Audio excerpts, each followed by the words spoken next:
আমার নবীর ভালোবাসাগুলো আপনার মনে পড়ে না? আল্লাহর কসম করে বলে, ওয়াল্লাহি আল্লাহর কসম, এগুলো আপনার নাজাতের উসিলা করবে। আমার রসুল একদিন খেজুর গাছের ছাটাইয়ের মধ্যে ঘুমাচ্ছিল। তখন আয়েশা সিদ্দিকা রাদিয়াল্লাহু তাআলা আনহা আমার রসুলের চাঁদের মতো শরীরের মধ্যে খেজুর গাছের ছাটাইয়ের দাগ লেগে আছে। তখন এর পরের দিন আয়েশা সিদ্দিকা রাদিয়াল্লাহু তাআলা বিছানাটা সুন্দর করে নরম করে দেয়। তখন আমার রসুলের একটু ঘুম বেশি হয়ে যায়, আমার রসুল ঘুম যায়। তখন ঘুম যখন বেশি হয়ে যায়, তখন জিব্রাইল কানে কানে বলে, ইয়া রাসূলুল্লাহ, এভাবে যদি আপনি ঘুমিয়ে থাকেন, আপনি উম্মতের নাজাতের জন্য কখন কান্না করবেন?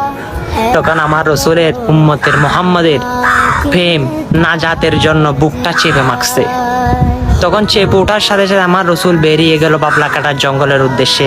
হাঁটতে হাঁটতে 3টা দিন সিজদায় পরে কেঁদেছিল, ইয়া হাবলি উম্মতি, আমার উম্মতকে তুমি ক্ষমা করে দে ইয়া রব।